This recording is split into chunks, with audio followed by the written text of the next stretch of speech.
اللہ کی رضا پر راضی رہنا، جو کچھ ہو رہا ہے اللہ کی مرضی سے ہو رہا ہے۔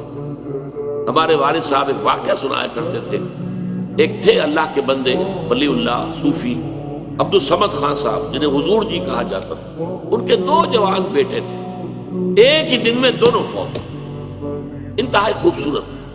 یہ پٹھان تھے کیبل پور کے علاقے کے، 2 جوان بیٹے، اور ایک دن میں دونوں بچے ختم۔ ہمارے والد صاحب بتاتے تھے کہ میں چشمدید گواہ ہوں کہ جب لوگ گئے ہیں، میں بھی گیا ہوں، میں نے دیکھا کہ حضرت جی عبدالصمد خان صاحب رحمت اللہ علیہ، ان کے چہرے پر ملال کا کوئی اثر نہیں۔